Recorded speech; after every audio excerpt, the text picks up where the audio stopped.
What if I told you that a single shift can change not only your life, but the destiny of several people you don't even know? Do you believe there's a secret capable of destroying everything someone has built over decades? Stay with me until the end, because what you're about to discover might make you rethink everything about truth, justice, and the choices we make when no one is watching.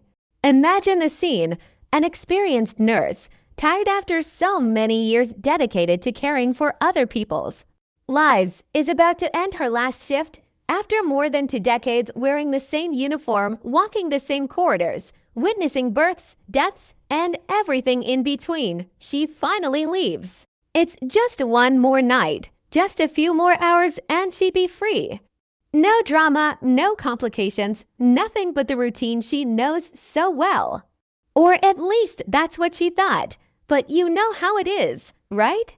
Life has a peculiar way of putting us exactly where we need to be, even when we've already decided to leave. And that's how Elena, our protagonist nurse, found herself assigned to care for a patient unlike any other she had ever treated.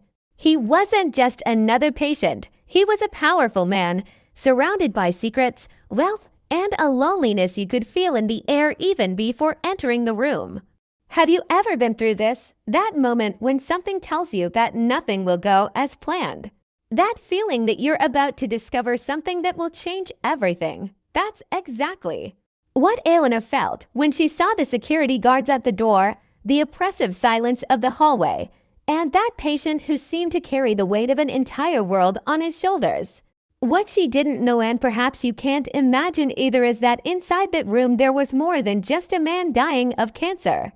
There were decades of carefully constructed lies, a forbidden love that never had a chance to blossom, a betrayal that spanned generations, and a secret so shocking it could bring down an entire empire. I'm talking about hidden documents, letters that were never sent, truths that were buried along with the people who should have revealed them. And now, on the last shift of her career, Elena finds herself facing an impossible choice.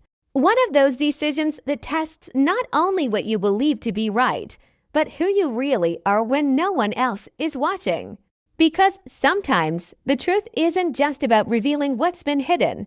It's about deciding whether some people deserve to live in ignorance or whether the weight of reality is everyone's right, even when it hurts. What would you do if you discovered a secret capable of destroying someone's life, but at the same time could bring justice to people who never had a voice? Would you choose comfortable silence or the devastating truth? This is the journey we're about to take together, and I guarantee you'll never forget what you're about to discover about this story that begins with a weary nurse and ends with a decision none of us would want to have to make. So take a deep breath, because what comes next will make you question everything about loyalty, morality, and the true meaning of doing the right thing. Elena's story is just beginning, and believe me, what happened that night changed not only Elena's life, but the lives of everyone around that powerful man who was about to leave. But before we continue, I need to tell you something. Do you know why I bring stories like this to the channel? Because I believe that all of us, at some point in our lives, will face similar dilemmas. Maybe not so extreme, maybe not involving fortunes or decades-old secrets, but situations where we will need to choose between the easy path and the right path. And when we share these reflections, when we talk about what we would do in these people's place, we grow together. So if this story is affecting you in any way, if you've ever found yourself thinking about what you would do in Elena's place, leave a comment here about what has touched you the most so far. It could be a reflection, a similar experience, or simply what you are feeling right now. Your participation here is what makes this channel grow and reach more people with this kind of content that really matters, that makes us think and feel. And if you're not yet subscribed, click the subscribe button, because every week I bring intense, emotional, and true stories like this one. Oh, and leave a like too, because that shows the algorithm that more people need to know about these soul-wrenching narratives. Now, let's continue, because what Elena discovered in that room goes far beyond what you can imagine. When she first entered room 407, everything seemed normal within the abnormal. A terminally ill patient, medicated, surrounded by cutting-edge medical technology and a silence that weighed like lead. Alberto Mendonca, the man who built an empire from nothing, was there reduced to a frail body fighting an enemy that no amount of money could defeat. When she first entered room 407, everything seemed normal within the abnormal. A terminally ill patient, medicated, surrounded by cutting-edge medical technology and a silence that weighed like lead. Alberto Mendonca, the man who built an empire from nothing, was there reduced to a frail body fighting an enemy that no amount of money could defeat. Elena had seen this scene hundreds of times. Death doesn't choose bank account, social status, or power. It comes for everyone, eventually, and that night, it was coming for Alberto. But you know what's interesting about profound transformations? They usually begin in the most unlikely places. Elena wasn't looking for anything more than to finish her shift in peace. She didn't want drama, revelations, or complications. She just wanted those last few hours to pass quickly so she could finally rest from a journey that weighed on her bones as much as on her soul. The routine was there, predictable as always. Check vital signs, adjust medications, ensure the patient was comfortable. Nothing extraordinary, nothing she hadn't done 1,000 times before. But life has this cruel yet fascinating way of placing us exactly where we need to be, even when we think we're already leaving. It was during one of these automatic tasks, while organizing the medications on the metal tray with the precision of someone who had done it for decades, that Elena noticed a small detail, almost insignificant. A dark leather tip peeking out from under the mattress on the opposite side of the bed. Something that shouldn't be there, something hidden. And at that moment, something inside her, perhaps curiosity, perhaps intuition, perhaps a last glimmer of rebellion before abandoning the world, made her stop and look closer. Now I want to delve even deeper into this subject, because what she found in that folder would change everything. Now I want to delve even deeper into this matter, because what Elena discovered in those documents was beyond anything she could have imagined. Among the yellowed letters, there was one in particular that changed everything. It was from a woman named Helena, Alberto's wife, written decades ago. In it, Helena confessed to being pregnant by another man, an architect named Raphael. She begged forgiveness, explaining that she loved Raphael, but that Alberto had blackmailed her if she told the truth. If she tried to find Raphael, Alberto would destroy his life. So she accepted the deal to marry Alberto, pretend the baby was his, and live a lie for the rest of her life. Elena felt her blood run cold. This wasn't just betrayal. It was cruel manipulation, an injustice that spanned generations. Her son, Rodrigo, grew up believing he was Alberto's son. He lived his whole life under that lie. And Raphael, the real father, died without ever knowing he had a son in this world. But there was more. Elena continued reading and found private investigation reports. Alberto had hired detectives to follow Raphael for years. And then, in 1995, a final report, fatal car accident. Raphael was dead. But in the fine print of the documents, in handwritten notes, there was something sinister. Payments to mechanics, to witnesses, to authorities. This wasn't an accident. It was a contract killing. The transformation in Elena's gaze was instantaneous. She was no longer just holding papers. She was holding proof of a heinous crime, a stolen life, a destroyed love, and a son raised on lies built with blood. And the man responsible for all of this was there, just a few meters away, dying slowly, but still in control, still manipulating, because Alberto didn't keep those documents by chance. He wanted someone to know. He wanted the truth to come out, but on his terms, in his way. Was it revenge or redemption? Elena no longer knew. Comment below. This is incredibly moving. Elena picked up the folder, her hands trembling, not with fear, but with that strange feeling one gets when they know they're about to cross an invisible line. It wasn't her business, she knew that, but something greater than reason pushed her forward. When she opened it, she found documents, many documents, wills with different dates, contracts, powers of attorney, and letters. Handwritten letters, yellowed with age, in delicate, nervous handwriting. She began to read, and with each line, the ground beneath her feet seemed to disappear. Those words told a story of forbidden love, of blackmail, of secrets kept under lock and key for decades. There were names, dates, places. There was the hidden truth that Alberto Mendonca had carried his entire life like an invisible weight. And most disturbingly, there was proof that everything that man had built was based on lies, betrayals, and decisions that destroyed innocent lives. Elena felt nauseous. It wasn't just the revelation itself, but the impact of it all. She was holding in her hands the power to crumble an empire, to change the destiny of people who didn't even know they were living a lie. It was at that moment that Alberto opened his eyes. He didn't seem surprised to see her with the folder. On the contrary, there was something akin to relief in his gray, tired gaze. He knew she had read it, and more than that, he wanted her to know. During the following hours, in fragmented conversations between doses of morphine and heavy silences, Alberto revealed the behind-the-scenes details of an entire life. He spoke of the love he never had, of the woman who loved another man, of the son he raised knowing he wasn't his. Each word was a confession, each pause an admission of guilt. The atmosphere in that room was suffocating, heavy with regret and a strange urgency, as if he needed to vomit those secrets before it was too late. And Elena realized she wasn't there by chance. She was the witness, the bearer of a truth that no one else could. Carrie, now I want to delve even deeper into this matter, because what Elena discovered in those documents was beyond anything she could have imagined.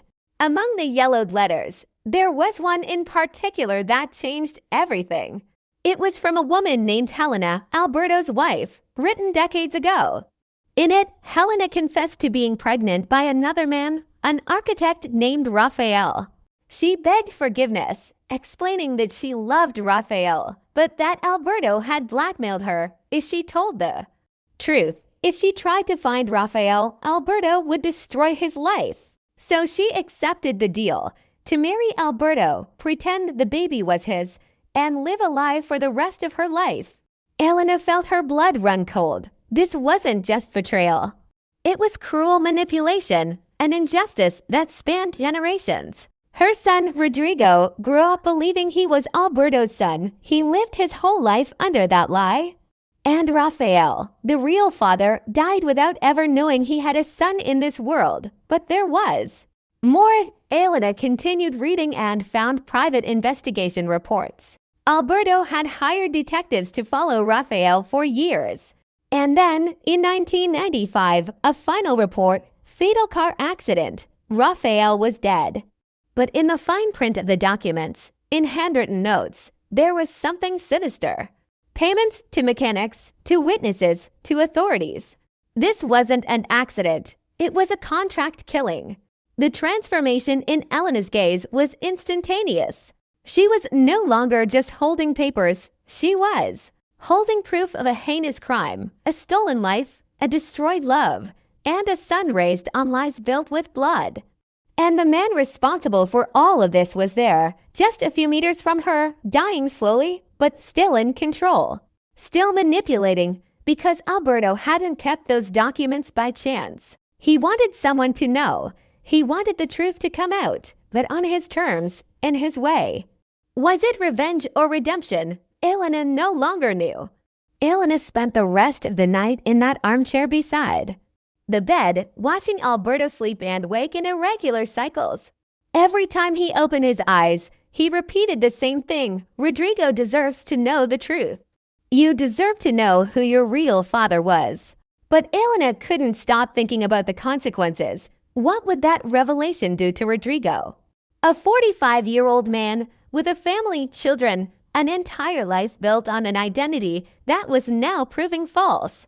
Did he really deserve to carry that weight? Does the truth always set us free? Or Does it sometimes imprison us even further? This was the most brutal moral conflict Elena had ever faced. It wasn't a matter of absolute right or wrong. It was a gray area where every decision carried devastating consequences. If she remained silent, she would protect Rodrigo from the pain of discovering that his father was a murderer and that his entire life had been a lie. But she would also be burying the memory of Rafael, the innocent man who was killed simply for loving the wrong woman. And she would be allowing Alberto to die without paying for his crimes, without justice, however belated, being served. On the other hand, if she revealed the truth, she would change the fate of several people. Rodrigo would lose the image of the father he loved. He would discover that he was the product of blackmail, that he grew up under lies, and Elena. She would have to bear the weight of having been the messenger of this destruction. Did she have the right to do this? Was revealing the truth really about justice? Or was it just feeding the revenge of a man who never knew how to love? The internal struggle was real. Elena felt the weight of her conscience like a stone in her chest. Each breath was a reminder that time was passing and that she needed to make a decision. And that decision would define not only the fate of other people, but who she really was. It was when the sky began to clear that Elena made her decision. She looked at Alberto and said something he didn't expect to hear. "I'm going to do what should have been done 45 years ago. I'm going to give Rodrigo the right to choose." Alberto frowned, confused. Elena explained that she would take the documents, but she wouldn't hand them over like a bomb about to explode. She would give Rodrigo a choice. He could open that folder and discover the whole truth, carry that weight and decide what to do with it. Or he could burn everything and continue his life believing the version he had always known. Because in the end, truth without compassion is just cruelty disguised as justice. When her shift ended, Elena left the hospital carrying more than just a leather briefcase. She carried the weight of a life-changing decision. She went straight to Rodrigo's office and handed over the documents, explaining the choice he faced. She saw the fear in his eyes, the uncertainty, the trembling in his hands as he held the briefcase. And then she left, without looking back. 3 weeks later, Elena received a call. It was Rodrigo. He had opened the folder. He discovered everything. He cried, felt anger, went through all the stages of grief. But instead of destroying the empire or seeking revenge, he chose something different. He created the Rafael Tavares Institute, a foundation that would build parks and public spaces, honoring the legacy of the father he never knew. He transformed pain into purpose, betrayal into redemption. And Elena, for the first time in decades, she slept peacefully. Because she understood that true courage isn't about revealing secrets or hiding them. It's about giving people the power to choose their own path, even when it's painful. Sometimes, the greatest justice is allowing others to decide what to do with the truth. And you know, if you've made it this far, it's because this story touched you in some way. And that's exactly what I want, to create this space where we can reflect together on choices, truths, and everything that makes us human. So tell me, in the comments, what would you do in Elena's place? Would you reveal the secret or give Rodrigo the choice, as she did? And look, if this story really moved you, if you felt every moment of this journey with me, leave a like. That shows me that this type of content makes sense to you and motivates me to continue bringing intense and true stories like this every week. And if you're not yet subscribed to the channel, hit the subscribe button now, because here we don't just talk about stories, we talk about life, about real dilemmas, about decisions that we will all face at some point. And there's more. There's a video over here that complements this topic, which will make you think even more about how a single decision can transform everything. Click and continue with me there, because the conversation doesn't end here. See you in the next video. Bye.